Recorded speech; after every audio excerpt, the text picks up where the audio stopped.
মহাশিবরাত্রিতে এই তিনটি জিনিস ঘরে আনলেই দূর হবে সমস্ত সংকট। এই শুভ মুহূর্তে কিছু বিশেষ জিনিস ঘরে আনলে ভগবান শিবের আশীর্বাদ লাভ হয়। আসুন জেনে নিই সেই মহাশক্তিশালী তিনটি জিনিস। নাম্বার 1, শিব পরিবারের মূর্তি বা ছবি। শিব পরিবার, শিব, পার্বতী, গণেশ, কার্তিকেয় ও নন্দীর ছবি বা মূর্তি ঘরে আনলে পরিবারের সুখ শান্তি বজায় থাকে এবং ভোলানাথের আশীর্বাদ লাভ হয়। নাম্বার 2, পারদ শিবলিঙ্গ। পারদ শিবলিঙ্গ ঘরে স্থাপন করলে বাস্তুদোষ, কালসর্পদোষ ও পিতৃদোষ থেকে মুক্তি পাওয়া যায়। নিয়মিত জল ও বেলপত্র নিবেদন করলে জীবনের সমস্ত বাধা দূর হয়। নাম্বার 3, রুদ্রাক্ষ।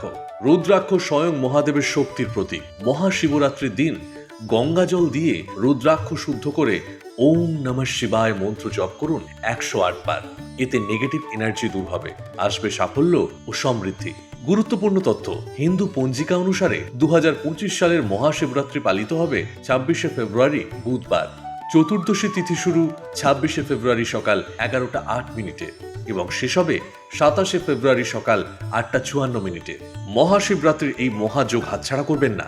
ভোলানাথের কৃপা পেতে আজই 3টি পবিত্র জিনিস ঘরে আনুন। ভিডিওটি ভালো লাগলে লাইক করুন আর আপনার মতামত কমেন্টে জানান। আরও এমনই জ্যোতিষ পরামর্শ ও শুভ মুহূর্তের ভিডিও পেতে জ্যোতিষ ভবন ইন্ডিয়া চ্যানেলটি সাবস্ক্রাইব করুন।